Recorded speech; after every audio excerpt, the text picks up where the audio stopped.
Maxwell एक famous surgeon थे जो लोगों के फेस की सर्जरी करके उन्हें बदसूरत से खूबसूरत बनाते थे। मैक्सवेल ने नोटिस किया कि ज्यादातर केसेस में जिन लोगों की बहुत ही बदसूरत शक्ल होती थी और जिन्हें सर्जरी के बाद खूबसूरत बना दिया जाता था, ये लोग ऑलमोस्ट 21 दिन के अंदर बहुत ही कॉन्फिडेंट हो जाते थे और इनकी सेल्फ एस्टीम भी इंक्रीज हो जाती थी। लेकिन कई केसेस में इन्होंने देखा कि इनके कई पेशेंट्स जिनकी सर्जरी के बाद बहुत खूबसूरत शक्ल हो गई थी, उसके बावजूद उनका सेल्फ कॉन्फिडेंस लो ही रहता था और वो ऐसे बिहेव करते थे जैसे कि उनकी शक्ल ठीक ही ना हुई हो। इससे मैक्सवेल को पता चलता है कि असली में फिजिकल इमेज से कहीं ज्यादा इंपॉर्टेंट लोगों की सेल्फ इमेज है, जिससे कॉन्फिडेंस आता है, सेल्फ एस्टीम इंप्रूव होती है और एक्चुअल में सक्सेस मिलती है। और इसके बाद इस सर्जन ने साइकोलॉजी में रिसर्च की और ये पता लगाया कि कोई भी इंसान अपने दिमाग को रीबूट कैसे कर सकता है, यानी अपनी सेल्फ इमेज को चेंज करके सक्सेस के लिए कैसे प्रोग्राम कर सकता है। और आज अगर आप कोई भी सेल्फ डेवलपमेंट बुक उठाओगे, चाहे वो शिव खेड़ा की बुक्स हो, टोनी रॉबिन्स की बुक्स हो या फिर ब्रायन ट्रेसी की बुक्स हो, तो वो सब मैक्सवेल की रिसर्च के ही बाय प्रोडक्ट्स हैं। तो ये हम भी देखते हैं कि हम किस तरह से अपनी पर्सनैलिटी को चेंज कर सकते हैं। तो सबसे पहला कॉन्सेप्ट आता है सेल्फ इमेज। ये कॉन्सेप्ट कहता है कि चाहे हम रियलाइज करें या ना करें, हम सबके माइंड में एग्जैक्टली हमारी पर्सनैलिटी का ब्लूप्रिंट स्टोर्ड है। कॉन्शियसली हमें थोड़ा बहुत पता होता है कि हाँ, मैं इस तरीके से बिहेव करता हूँ, लेकिन सबकॉन्शियसली हमारे ब्रेन में एग्जैक्ट डिटेल्स हैं कि हम किस तरह के इंसान हैं और हमें किस सिचुएशन में कैसे रिएक्ट करना है। हमारे पास्ट एक्सपीरियंसेस, सक्सेस और फेलियर्स दोनों हमारे माइंड में हमारी सेल्फ इमेज बनाते हैं, खास करके जो सक्सेस और फेलियर्स हमने बचपन में एक्सपीरियंस किए हैं। और अगर हम इस सेल्फ इमेज को कॉन्शियसली चेंज ना करें तो हम अपनी पूरी लाइफ इसी सेल्फ इमेज वाले ब्लूप्रिंट के अकॉर्डिंग गुजारेंगे। हम अपने माइंड को सक्सेस के लिए तभी प्रोग्राम कर पाएंगे जब हमने सक्सेस को एक्सपीरियंस किया हो। लेकिन अब सवाल ये आता है कि वो इंसान क्या करे जिसने कभी सक्सेस ही ना एक्सपीरियंस की हो। फिर इसकी सेल्फ इमेज को कैसे चेंज किया जा सकता है? इसकी हालत तो उसी आदमी की तरह है जिसे नौकरी नहीं मिल रही क्योंकि उसके पास एक्सपीरियंस नहीं है, और एक्सपीरियंस नहीं मिल रहा क्योंकि उसे कोई नौकरी नहीं दे रहा। लेकिन इस प्रॉब्लम को एक इंपॉर्टेंट डिस्कवरी ने सॉल्व किया था, जो कहती है कि ह्यूमन नर्वस सिस्टम एक एक्चुअल एक्सपीरियंस और एक बहुत ही डिटेल्ड इमेजिनेशन के बीच में डिफरेंशिएट नहीं कर पाता। और इसीलिए मैक्सवेल ने हमारी सेल्फ इमेज को चेंज करने के लिए हमें सबसे इंपॉर्टेंट टूल दिया है, और वो है imagination, the first key to your success mechanism.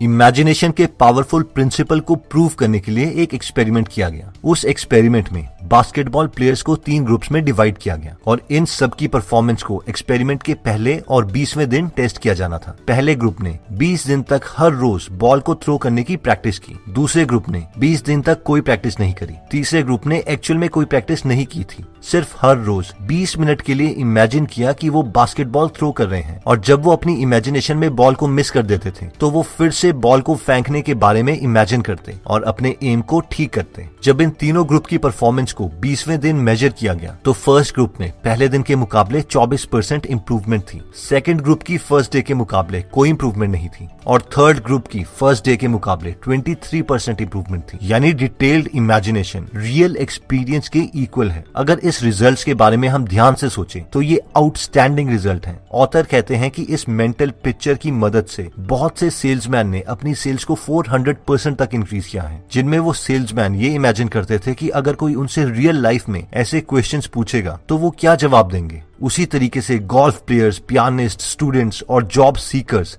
इस रूल्स को प्रैक्टिस करते हैं। डॉक्टर हैरी इमर्सन कहते हैं कि अगर हम इमेजिन करते हैं कि हम हार रहे हैं तो ये ऑलमोस्ट इम्पॉसिबल है कि हम जीत जाएंगे। उसी तरीके से अगर हम इमेजिन करते हैं कि हम जरूर जीतेंगे तो ये इमेजिनेशन हमारी सक्सेस में बहुत ज्यादा कंट्रीब्यूट करेगी। ऑथर बोलते हैं कि इमेजिनेशन टेक्निक को इस्तेमाल करने के लिए हर रोज 30 मिनट निकालिए, रिलैक्स होके एक कंफर्टेबल पोजीशन में बैठें। अब अपनी आंखें बंद करके इमेजिन करना स्टार्ट कीजिए। इस पूरी इमेजिनेशन टेक्निक में सबसे इंपॉर्टेंट बात यह है कि हमें जितनी हो सके उतनी डिटेल में चीजें इमेजिन करनी है। ऑथर बोलते हैं कि उनकी एक स्टूडेंट इमेजिनेशन टेक्निक का इस्तेमाल कर रही थी ताकि वो डेंटिस्ट के डर से बच सके, लेकिन उसे काफी दिनों से सक्सेस नहीं मिल पा रही थी। फिर ऑथर ने उन्हें बताया कि वो डिटेल में हर चीज इमेजिन करे, जैसे कि डेंटिस्ट के रूम में एंटीसेप्टिक की स्मेल, लेदर चेयर की फीलिंग एक्सेट्रा। और जब उन्होंने ये सब डिटेल इमेजिन करना स्टार्ट किया तो उन्होंने अपने डेंटिस्ट के डर को ओवरकम कर लिया, क्योंकि detailed imagination is equal to real experience, और रियल एक्सपीरियंस से हमारी सेल्फ इमेज चेंज होती है और सेल्फ इमेज से हमारी पूरी पर्सनैलिटी। नेक्स्ट कॉन्सेप्ट कहता है dehypnotise yourself from false belief. Author कहते हैं कि उनका एक फ्रेंड है डॉक्टर एल्फ्रेड एडलर, जिनका बचपन का एक्सपीरियंस बताता है कि बिलीफ सिस्टम कितना पावरफुल हो सकता है। ऑथर के फ्रेंड को बचपन में अर्थमेटिक अच्छा नहीं लगता था और इसीलिए उन्हें लगता था कि वो मैथ्स में डफर है। इवन कि उनकी टीचर्स ने पेरेंट्स को यह तक बता दिया था कि अपने बच्चे से ज्यादा उम्मीद मत रखिए, और टीचर की ये बात सुन के उनके पेरेंट्स भी कन्विंस हो गए थे, क्योंकि उनके फ्रेंड के मैथ्स में मार्क्स भी यही प्रूव कर रहे थे। लेकिन एक दिन ऑथर के फ्रेंड के साथ कुछ अजीब सा हुआ। वो मैथ्स की क्लास में बैठे थे और टीचर ने एक मैथ का क्वेश्चन ब्लैक बोर्ड पर लिखा हुआ था जो क्लास के किसी भी बच्चे से सॉल्व नहीं हो रहा था। ऑथर का फ्रेंड उठा और उसने अपनी टीचर से उसका आंसर दे दिया। जैसे ही उसने उस सवाल का आंसर दिया तो टीचर और पूरी क्लास उस पर हंसने लग गई। लेकिन वो उठा, ब्लैक बोर्ड के पास गया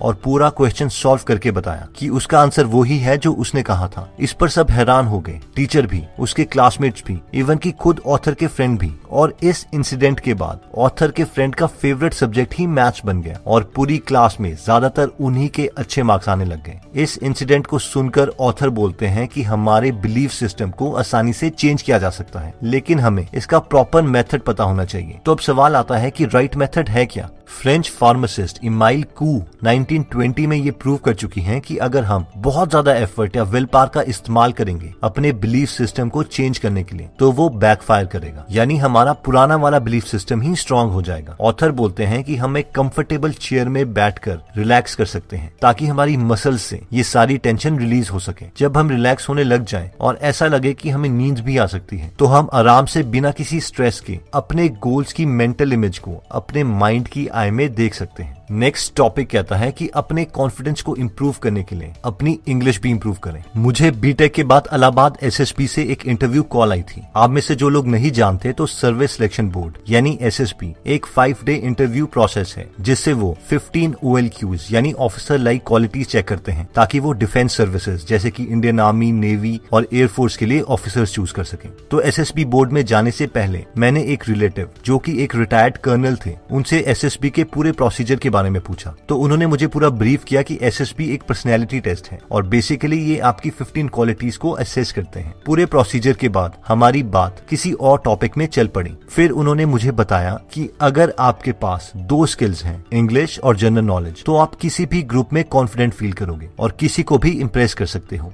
और मोस्ट इम्पोर्टेंटली ये दोनों स्किल्स लर्नेबल हैं। फिर उन्होंने मुझे अपनी बैक स्टोरी बताई कि वो कैसे इंडियन आर्मी में कर्नल की पोस्ट तक पहुंचे, जबकि उनकी परवरिश एक गांव में ही हुई थी जहां पर स्कूल्स की फैसिलिटीज भी अच्छी नहीं थी, और फिर भी उन्होंने इन दोनों स्किल्स को इम्प्रूव किया। काफी गीगलर्स मुझसे पूछते हैं कि हम कैसे इंग्लिश को इम्प्रूव करें या अपनी कम्युनिकेशन स्किल्स कैसे इम्प्रूव करें। तो आप इमेजिन करो कि हम में से जिन लोगों को इंग्लिश डिफिकल्ट लगती है, अगर हम कनाडा में पैदा हुए होते तो क्या हमें ये लैंग्वेज डिफिकल्ट लगती? ऑब्वियसली नहीं, क्योंकि हमारे पास दूसरा ऑप्शन ही नहीं होता। तो मेरे ओपिनियन में इंग्लिश या फिर किसी भी लैंग्वेज को इम्प्रूव करने के लिए एक ही बेस्ट मेथड है और वो है प्रैक्टिस। हम रियल लोगों से जो कि उस लैंग्वेज को जानते हैं उनसे ज्यादा देर तक बात करें तो ही हम किसी लैंग्वेज में इंप्रूव हो सकते हैं, ना कि कोई ग्रामर की बुक खोल के और उसके रूल्स को रट के, अनलेस कि आप किसी एग्जाम की तैयारी कर रहे हैं। क्या हमें हिंदी की ग्रामर के रूल्स याद हैं? मुझे तो नहीं है, पर फिर भी हम अच्छे से हिंदी में बात कर सकते हैं क्योंकि हमने इसे बचपन से प्रैक्टिस किया है। अगर आपके पास कोई स्किल्ड फैमिली मेंबर्स नहीं है या फिर अगर हमें अपने रिलेटिव से बात करने में शर्म आती है तो एक ऐप है जिसका नाम है कैम्बली, जिसे हम यूज कर सकते हैं। इस ऐप में हम एक्चुअल इंग्लिश स्पीकर्स के साथ वीडियो कॉलिंग के जरिए कम्युनिकेट कर सकते हैं और यही बेस्ट मेथड है किसी भी लैंग्वेज को इम्प्रूव करने के लिए। इस ऐप को आप डिस्क्रिप्शन में दिए हुए लिंक पे जाकर डाउनलोड कर सकते हैं। ये ऐप कुछ इस तरीके से काम करती है। तो सबसे पहले हमें कैम्बली ऐप खोलनी है। उसके बाद हम ऊपर ट्यूटर ऑप्शन में जा सकते हैं और अपनी मन मर्जी का ट्यूटर सिलेक्ट कर सकते हैं। For example in this case बेला। उसके बाद हम इनकी प्रोफाइल भी देख सकते हैं और प्रैक्टिस इंग्लिश के बटन को दबा के हम इनसे कॉन्वर्सेशन स्टार्ट कर सकते हैं। Hello, Eva. Hi, how are you today? I'm fine So tell me, why would you like to improve your English?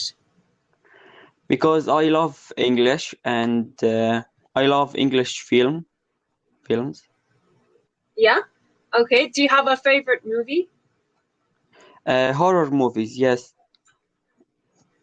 तो दोस्तों इस वीडियो में हमने अपने कॉन्फिडेंस को इम्प्रूव करने के लिए और अपनी शाइनेस को खत्म करने के लिए 4 मेथड्स देखे। पहला था कि सेल्फ इमेज इज एवरीथिंग। हमारे ब्रेन में हमारी पर्सनैलिटी के एग्जैक्ट ब्लूप्रिंट होता है और हम इसी के अकॉर्डिंग हर एक्शन लेते हैं, चाहे हमें इसके बारे में कॉन्शियसली नॉलेज हो या नहीं। इसीलिए अगर हमें अपनी लाइफ में कुछ भी चेंज करना है तो हमें अपनी सेल्फ इमेज चेंज करनी पड़ेगी। सेल्फ इमेज को चेंज करने के लिए हमने दूसरा पॉइंट देखा था, जो कि था इमेजिनेशन। हमारा ब्रेन एक डिटेल्ड इमेजिनेशन और रियल एक्सपीरियंस में डिफरेंशिएट नहीं कर पाता, इसलिए हमें अपने को बार बार सक्सेसफुल होते हुए डिटेल में इमेजिन करना है। थर्ड मेथड था डीहिप्नोटाइज योरसेल्फ, यानी अपने पुराने बिलीफ सिस्टम को खत्म करने के लिए बिल्कुल रिलैक्स पोजीशन में आए और फिर एक सक्सेसफुल मेंटल इमेज क्रिएट करें। और फाइनली अपने कॉन्फिडेंस को इम्प्रूव करने के लिए हमने देखा कि हम अपनी इंग्लिश और जर्नल नॉलेज इंप्रूव कर सकते हैं, जिसके लिए हमने बहुत ही यूजफुल ऐप देखी जिसका नाम था कैम्बली, जो आप डिस्क्रिप्शन में दिए हुए लिंक पे जाके डाउनलोड कर सकते हैं। दोस्तों कमेंट सेक्शन में आप बता सकते हैं कि आप नेक्स्ट वीडियो किस टॉपिक पर चाहते हैं, ताकि हमें भी फीडबैक मिले और उसी टॉपिक्स को हम कवर करें। इस चैनल को जरूर सब्सक्राइब कर लीजिए और बेल का बटन दबा दीजिए, ताकि आप ऐसी नॉलेजेबल वीडियोस कभी मिस ना करें। और इस वीडियो को लाइक जरूर कीजिएगा ताकि हमारा कॉन्फिडेंस बढ़े।